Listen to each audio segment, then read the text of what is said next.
I don't even know why, but like the idea got in my head at my 25th birthday. And I was at a mastermind called Maui Mastermind, kind of got the idea of somebody's going to be a billionaire. Why not you?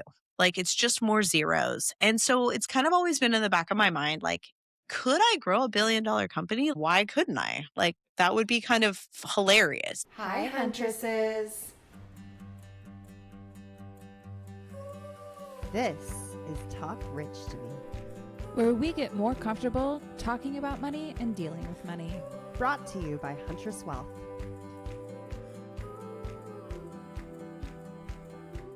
Did you know you can make a financial plan in under 5 minutes a day?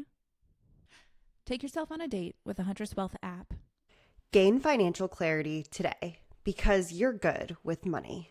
Sign up now at huntresswealth.com. Welcome to Talk Rich to Me, Aimee.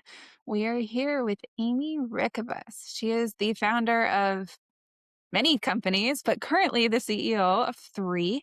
We're excited to kick off our series on entrepreneurship, which is chatting with women like Aimee about how they started businesses or growing businesses and what it means for them in their financial lives. You, Aimee, have bootstrapped your businesses, and I'm really excited to get in with you on what that means. Would you kick us off with a little bit of your backstory before you started these businesses? Oh, heck yeah. So I was born into a family of entrepreneurs. My father was the professor and the head of the business department at East LA College, and my mother came from a long line of gamblers and entrepreneurs. So when my parents got married, they were like the quintessential 1970s power couple. My father, Hispanic, my mother, white. And they just went for it. Like their synergy as a couple was pretty magnetic, and they were on the founding board of Omni Bank. They helped to start Laguna Thrift and Loan. They got a contract for the LA Olympics and did all of the baby clothes for the LA Olympics when I was a little kid. So I was just actually born in it. I literally cut my first tooth chewing on the gavel under the boardroom table at Omnibank. For real, actually. My parents always said I was going to be the ultimate CEO because I was going to be this Hispanic female who was just absolutely raised and groomed for this kind of work. And I think being raised that way, it takes a lot of the fear out of doing the things. I thought I wanted to be a college professor like my dad. And I thought, I'll be a college professor of art history. What a fabulous life, going to museums, and maybe I'll grow up and be a curator. I'll work for Sotheby's or something. And then by the time I finished my degree at UCI, I really wasn't sure. I felt like I was too young to be taken seriously in that industry, and I was. And so I spent some time in front of the camera. I got to hang out with some producers in Los Angeles and discovered that I really liked the behind the camera work. Thought that was pretty interesting stuff, but I studied for the LSAT. I was admitted to Chapman Law, and I showed up for orientation and I went, I don't know if I want to do this. When I showed up, I realized it was just not creative enough for me. I felt like I needed something that was going to be a little more creative, and the film school was right across the street.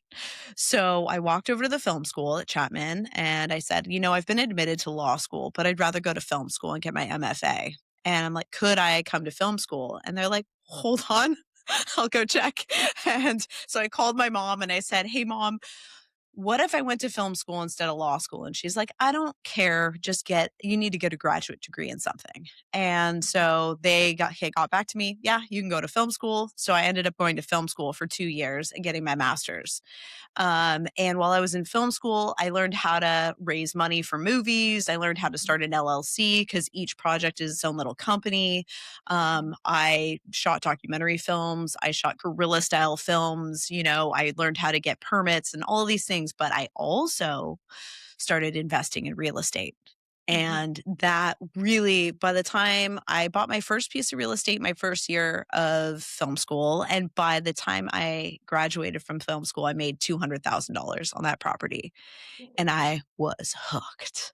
Oh, Hooked. that'll It do it. was yeah, and it was a 1920s property, so I got to Mhm. practice my art history stuff by restoring it, and I felt like I got to save a little piece of the history of the city of Orange, California, and I just felt like, "Oh, this is really cool work. It's very creative, it's very hands-on, and it's lucrative, and I can save something." So for me, I felt very in alignment with that, so after film school, that was how I ended up making money, was actually just Mhm. flipping 1920s properties until I was about 25, and then I kind of settled into my last property. This is 2001 when I start this mission, and you could not at that time make a mistake in real estate. Like anything you bought, the interest rates were so low that anything you bought, you were going to make money on for When real. you were Like able and to get yeah, the loans, right? Like, this was in the freewheel into pre-financial I crisis, had no like job. I was 22. I mean, you could get loans. Like, I literally got a hard money loan for $1 million in 3 days when I was 25. yeah, that is not happening today, or No, hopefully it's isn't not. happening today. No, it wasn't. I mean, it's not now, but I'm glad that it was then. It was a ton of fun. I had an absolute blast, and I definitely made my first fortune in real estate. But then, the downturn in the economy happened, and there was a Mhm. lot of my life is all about reinvention. So it's about success, and then usually there will be some sort of like obstacle that needs to be overcome, and the obstacle for me was the recession of 2008. By 2008, all of my tenants came home one day from work, and I'm like, "What are you guys all doing here?" And they're like, "Oh, we went to our offices this morning. Their company was paying their rent. They went to their office, and their office Mm. was chained up, and there were guards in front of it." Jeez. Yeah. So yeah, so it was There goes like, your rent. there goes your rent, there goes your mortgage, what are you gonna Yeah. do?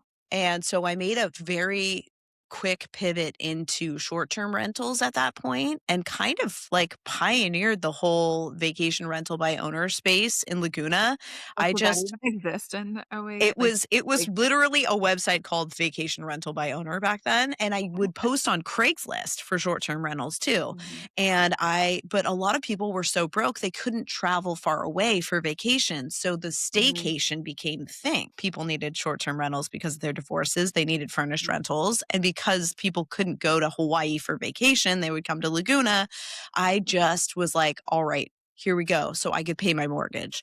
But Yeah. it was so stressful. And by 2011, I was pregnant now with my second son, and I was so tired of it. And I was going to marry my second husband at this point, and I really wanted to start something new. I wanted a new life. And I was just messing around in my kitchen, and ended up making this prenatal protein powder, Oh. and it kinda took off.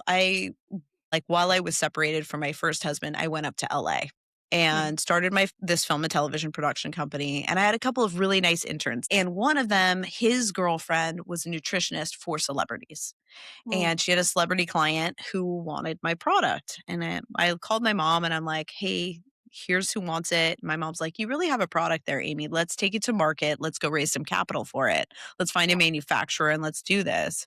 So that was Mamalicious and Bliss Nutritional Sciences. So we get the check for $100,000 the month that I give birth to my second son. And I'm like, "I'm going to be doing trade shows with a baby strapped to my chest in high heels." And I was. I mean, who better to push prenatals I was above? I was all the way motherhood as far as you can be, and it was so much fun. That was an awesome experience. It was my first taking product to market, like a real Mhm. SKU, and I learned so much from it. I operate from, like, this kind of abundance mentality of, like, "Let's just jump, the universe will provide, like, let's figure it out, and if we don't succeed, at least we're gonna learn something."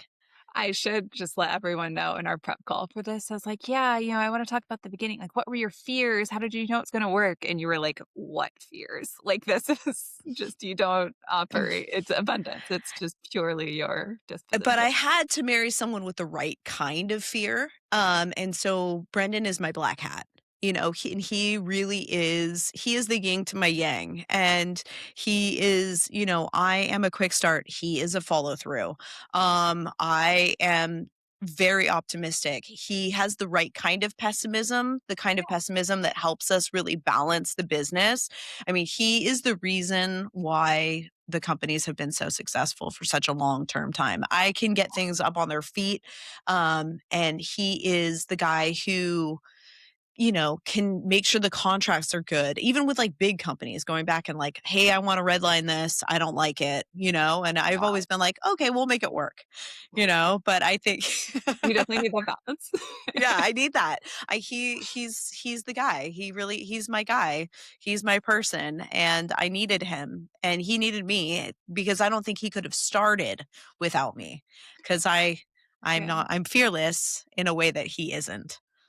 You're currently in business with your husband, which I think it'll be fascinating to talk about. But the bridge from Mamalicious Yeah. to Mohawk, That was a long time ago. It was like 14 years ago. It's back in 2000, 2012. where Yeah. we've done the real estate thing, Great Recession has happened, maybe feeling a little burned out from that roller coaster. Yeah. Mamalicious hits, you've got babies, right? That's going full steam. And And we're this like is, we're newlyweds. I mean, and we're still like newlyweds and we're taking on 2 new companies. So he's starting Mohawk and I'm like in the throes of Mamalicious. And I remember like I'm like, "Babe, will you come to this red carpet event with me for Mamalicious?" And he's working events with me. I'm at Expo West, like with babies strapped on. And, it was a fun time. It like for me, it was like the absolute definition of your 30s when you're just yeah. giving it everything you've got. There anything between there, or was Mamalicious kind of ran its course and then No, was still running Mamalicious. My husband was working and building out a division. This is my second husband. I wanted him to go out and get away from the company he was working for and just start working for us because I knew that he needed to have that kind of autonomy. He's such a great sales guy and he really had the systems and he knew exactly what to do. And so when it was time, I looked at him and I'm like, you need to quit that job. We need to start our own company. I will sell my BMW and and we'll use that $10,000 and we'll start Mohawk. And that was what we did. We worked together to come up with the name of Mohawk, got all of our corporate stuff in order, our EIN, our banking, and all of those things. We went and got our office. We recruited our guys. Brendan trained the guys, implemented the systems that he learned at his brother's company. at this point you had started a few companies, but like zeroing in on Mohawk is one that Mhm. you're still doing. What did it take to know you were going to succeed with Mohawk? Well, I knew I had enough money and we knew we could have deals coming in the door because the relationships that Brendan had. And that was the big thing. The big thing is, are you going to be able to turn a profit quickly? When you're starting a company to make money, you need to know that you're going to be able to do that fairly quickly because the capital will run out quick. $10,000 is enough to start something up, but you got to know that you're going to be able to have those deals coming in. And at that time, we had one client, and he basically helped us start that company by bringing his business over to us. And it was, we're still very, very grateful to him and his family. I'm very grateful for those relationships that helped us get going, that gave us the success that we've seen. But relationships are everything in the business. If you have enough money, you have the right people. I knew Brendan was the right person because he's just an amazing guy at building relationships and rapport with people. He is like a wizard on the phone. He can literally get anybody to do anything on the phone. Like it's he has me beat by like 1,000 times. It's super impressive. So it really, So the man it's could tell. You just the gave him kind of the structure on what to go sell. I did. And so we had systems, we had people, we had capital. And that's what you need. That's if you're going to make it go, you got to have the 3. You had systems, capital, and people, and you're bootstrapping this. So again, that time to making money is very important Mhm. when you're bootstrapping, right? Like that is a very functional part of that capital. It's input. the most important thing. So we really understand stands like the sales funnel. You got to continually be pumping leads into your sales funnel. And I just knew, once we had our first client and we had enough money to maintain the overhead, it Mhm. was just a matter of time. And it was, one client, two clients, three clients, four clients, Yeah. and we just continued to grow over the next couple of years. And by 2014, we were down at an event in San Diego for Cisco Live, and we went to a value added resellers party. And I walked into this party and I'm like, dang, what are these guys doing, Brendan? And he's like, this is who we sell to. And I'm like, why aren't we doing this? There's a much higher revenue that can be hit with that VAR model versus the model that we were in, which is kind of like, we're doing like commoditized hardware at Mohawk. Yeah. Mohawk is going. You are not a value add reseller yet. You're selling IT hardware. And then COVID hits. Hey, all right, we're going there. Okay, 2020, 2020 was, well, let me just take a deep breath. 2020 was cool for Mohawk. Because we're selling commoditized hardware with Mohawk, at that time, we trademark supply chain hero. Because we have warehouses full of hardware, we were able to kiss the ring of some of the largest manufacturers and get their permission to provide commoditized hardware to their customers because they couldn't get it. There was such a choke on the supply chain, and there was mission critical data center infrastructure that needed to go in. I don't know And if people remember like the news imagery of like the ports being Mhm. like empty or like backed up and like, You yeah. literally, the wait time for some of this data center stuff gear was 2 years. Yeah. And we had big companies coming to us. And felt that was a great feeling to be able to feel like we were able to help during such a crucial time in American history, that we were able to help these large companies during that crucial time. That was a lot of fun. Yeah. At the same time, we started Tomahawk in 2014, but it just kind of had a GSA contract. We had somebody who was working the government side of Mhm. IT for us in Virginia, but it was just sort of like on the back burner. Is that value added reseller that like you went to that party and got inspired. And so y'all started tiptoeing into that.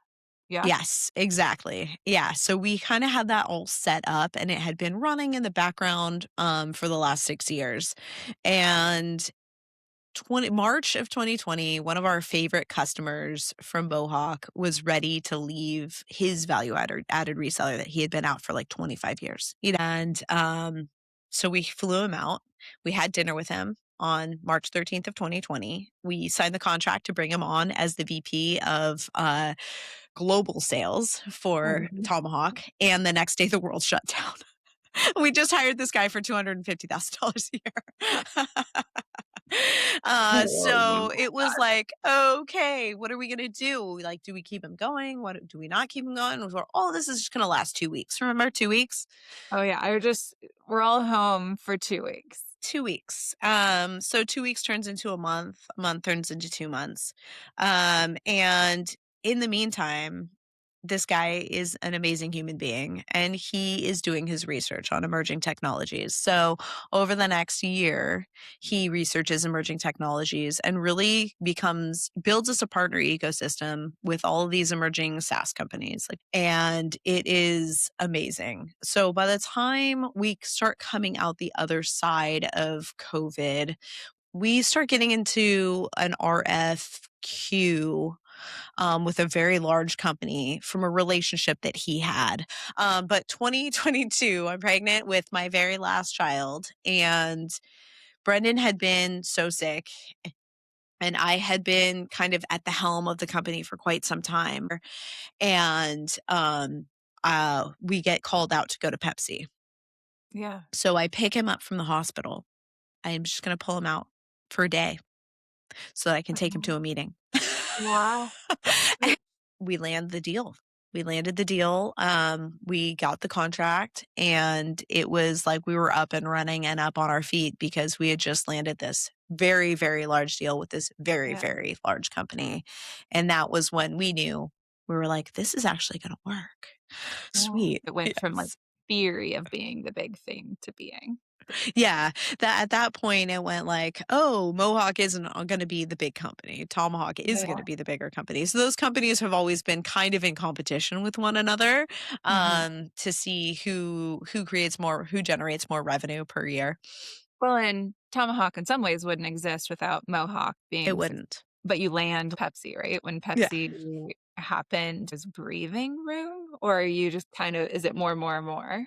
It's more, more, more. It was Yeah. like, but it's so funny, I can get so focused.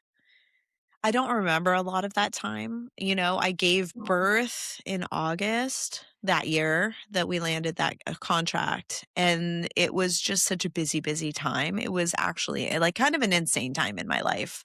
My second book really is going to get into this time of my life and also how it kind of tapped into my human potential.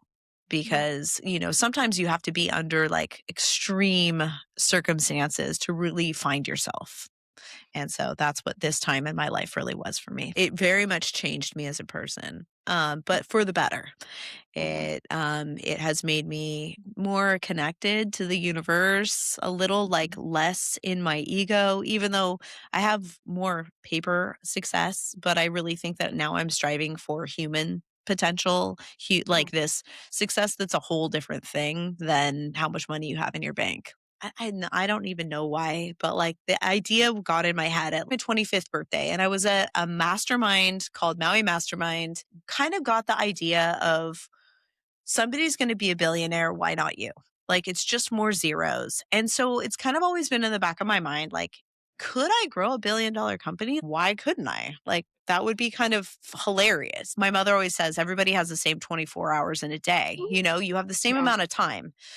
So whether you choose to open a yoga studio where you might make a few $1,000s a month, or you choose to do commoditized hardware where you might make $1 million a year. But I think one of the things people need to think about when they're going into building companies is how much money can I really make with this company? And if I'm maxed out, is that going to be enough? My husband is always so cute. I think my mind works this way, but his mind doesn't. He used to look at me and be like, I just want to open a jujitsu school. And I'm like, babe, you could make hundreds of dollars.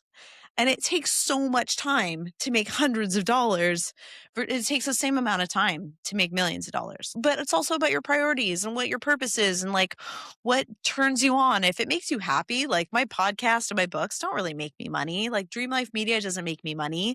Yeah. But it's something that I love to do. And it's something that I feel like is more my legacy work. You really have to be honest with yourself about why you're doing something. Like I really am going for a more well-rounded human experience now than I ever was before. Really trying to find an alignment with like my femininity, motherhood, Yeah. and balance with my ambition. But now Mohawk and Tomahawk are doing 90 million a year? Mind, yes, we're doing very well. But I was hoping Tomahawk would hit 100 last year and it missed it a bit. But we'll get it this year. Oh, close. Come on, husband, step it up. No, I'm kidding. I know. Right? Okay. We'll get it this year. It was last year was Yeah. weird year just with the economy, and a lot of the companies were very cautious about their spend. Just because people couldn't really see there was just a cautiousness that the And like corporations. the uncertainty with like tariffs and And anytime there's an there's just election. the economy and like what's Mhm. the Fed doing, right? There was a whole lot of like hesitation in the capital spending Yes. last Yes. year. Yeah, exactly. I think this year we'll see a little bit more hopefully we'll see more confidence in the spend this year. But Yeah. if not, I think 27, 28 are probably going to be quite big years for spending for IT Yeah. spend. You're building these businesses. What's the end game? Well, we always thought we were building these businesses to exit. Like Mhm. Tomahawk, we thought we had exited billion. Once we hit $1 billion valuation, we would make our exit. And now that our children are getting older, we're realizing that we would love to have succession with our children, that we Mhm. we actually after you and I had this conversation about a week ago, we were beginning the grooming process with our sons to be able to step into these companies and to be able And to run them. So cool. I mean, they're able to see this all just like you were the 2.5-year-old, like, cutting your teeth on a gavel, right? Like, they have grown up in these businesses, right? Yeah, they have. They, literally grew up thinking that our clients' kids were their cousins. Because there was probably a decade of our That's life very Latina of you. I mean, we didn't do a weekend that we weren't entertaining customers. Like everything Totally. we did, every holiday, every vacation, we were with customers. It's a relationship business. Mohawk really is super relationship based. And when we were growing Mohawk, it was just all hands on deck and all the kids worked in the business. And Yeah. so they've really grown up with it. We were sitting down with our oldest son's friend who's doing sales now. We started talking about sales funnels and how to form family occupation recreation money, getting people to talk about themselves and all these things. And I think our 16-year-old sitting there and he's like, and he looks at me the next day, he's like, I want to learn the business. And I'm like, I know you do, let's go. That's amazing. I could hear how satisfying it is to go build these businesses. And the idea of like selling it sounded wonderful. But then this is maybe even a little bit more special that you've created this back to selling the BMW and creating the situation for your husband to go thrive. And now the house is bigger. Well, and with AI and the world changing so much, I think Mhm. why would we, sell something like this when we have the opportunity to create the opportunity for our children that we don't Yeah. know necessarily is going to be there in the future for them? Just because the Yeah. future is so uncertain, it does seem like a more certain thing to Yeah. go ahead and teach the kids. We are homeschooling, so it's like, why don't we just teach them how to run all this stuff? I really, really enjoyed hearing your insider's experience with like AI and the opportunities that's creating for companies and individuals and also the challenges, but you're getting this like row seat. So AI happened, ChatGPT kicks in, was it like 2023? It had like general audience release. Yeah. What did that do for your IT businesses? Well, we were already selling AI automation, machine learning. We've been selling it since 22 into the Okay. commercial. Commercial grade AI has been there well, but way before what we have available to us as consumers. Yeah. And so I was able to and we were selling this technology. I didn't even really know what was happening, but it's digital transformation. So first we Yeah. saw digital transformation of the Fortune 500 and in the commercial space. And in that meeting with PepsiCo, there was a woman there, and she was still hand pushing purchase orders for this giant company. And she's like, "Is there any way we can automate this?" And my sales guy is like, "I have the most awesome technology for you." So let's see, 24, we're back in PepsiCo getting an award, and we bump into this lady, and we're able to have that conversation with her. Someone asked a question about AI, and I believe she stood up and said, AI has given me more time and more mind share. And at that point, I'm writing my book, The Manager.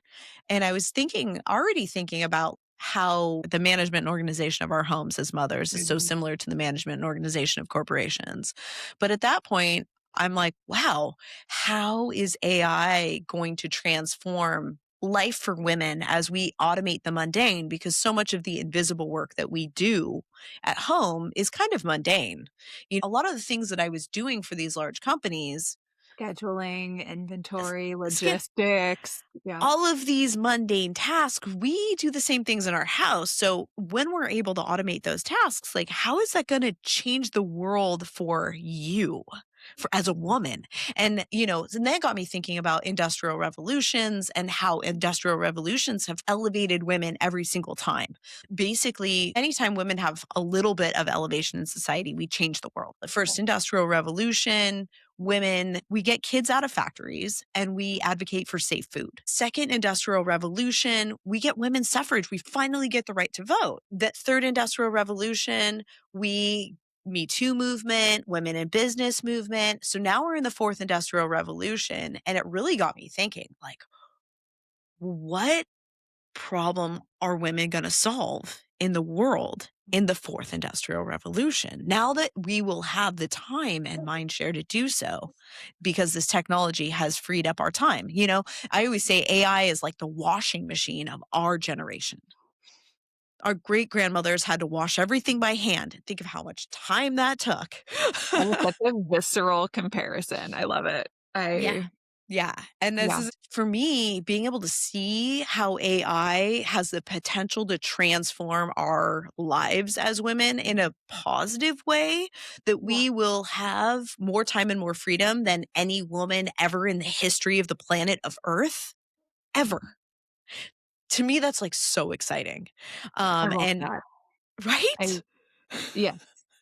Yes. I've been reflecting on like AI and its impacts for a decade now. The notion that humans aren't going to come up with stuff to fill time is such a limiting belief. We are going to use all, like you said, you can use your time to make $100 or you can use it to make a million. We're going to use our time. And so reduction in time's not a problem. And I think that as long as we as humans focus on our humanity and use that extra time to connect more with our communities, IRL in real life, I think that that is really where the human potential aspect comes into how AI could actually make humans more human.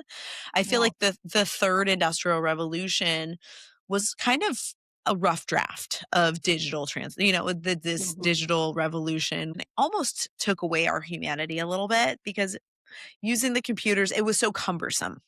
That's the Um, battle, right? It's like, yes. it's up to humans to hang on to humanity. Yeah, we have to set an intention and really make time to use our extra time to connect with our communities more and create more intentional communities. That's what I'm hopeful for. You've mentioned Dream Life Media a couple times now in your books, and Aimee also has a podcast called The Manager. Go check it out. The What spurred Dream Life Media? So Dream Life is actually a spinoff of Dirt Life Media. Dirt Life Media was my film and television production company that I had when I went up to LA. I was shooting off-road stuff. My brother was racing off-road trucks at the time. And I thought, Okay. oh, this will be fun. Let's go shoot some of this. So I had this LLC that was a media company. And so when Yeah. I wrote my first book, um, I'm like, well, I'll just hold it my media company. And then I realized, well, I should probably change the name. And so it became Dirt Dream. Life. Dirt Life was a little, Empowering women. Dirt Life. yeah, not feminine enough. So we changed it to Dream Life. And now Dream Life Media is my holding company for the podcast, the books, and my teachings. And hopefully we'll be doing like retreats and conferences. I'm looking at the issues that women are faced with as we transform. Women are transforming. And Yeah. as women transform, how can I help meet their needs as they transform into becoming more empowered, more knowledgeable, more equal, as we let go of some of the cultural conditioning that we no longer serves us and we become fully embodied as women. I'm so glad you're doing this. Can't wait to hear about like what else you have in mind. And so you do have a book out. What's the upcoming book called so people can go find it? I don't have a title yet, but it Oh, will be on okay. Amazon. It'll be in the Manage Her Family. This book really explores like human potential through a feminine lens. Because I think as we move forward in the future, we need to do more deep thinking about what we as women represent in the world and what we want to see in the world, and how women lead and influence men in the world as well. All right, now you're gonna have my brain going on titles. Mhm. But so fun. So everyone like go check out the Manage Her, the book Mhm. that's already out available on Amazon. And the Manage Her podcast. All right. Our final two questions. What is one piece of advice you have for all the huntresses out there? Listen to your intuition. Whether you feel good about something, if you're really, really in and like you lights you up, follow that. And if you feel bad about something, also trust your instincts on that too. Like, do know that your intuition is empowering and important. And it's a big part of our femaleness. Yeah. Wonderful. And what does rich mean to you, Aimee? To me, rich means it's not just money in the bank, not even close. To me, rich means that I have love in my relationships with the people that are important to me in my life, that my husband and I are doing well, that we're connected, that my children feel connected to me, that my community feels connected to me, that I feel connected to myself, and that I have time. Being rich, honestly, is about having the time to be able to do those things, to be able to have the time to be connected to all of the important people in your life, including yourself. Oh, that's beautiful. Thank you so much for sharing your journey with us. I'm excited for this to be out in the world. Your story is so good. And I think Thank you. everyone's going to love it. It's fascinating. I'm rooting for you. And I imagine all the huntresses will be too. Thank Um, you. Honestly, cool. If you enjoyed this episode of Talk Rich to Me, you'll love the Huntress Wealth app, where you can get more comfortable with money, make a financial plan, and make your money move. Sign up now at huntresswealth.com.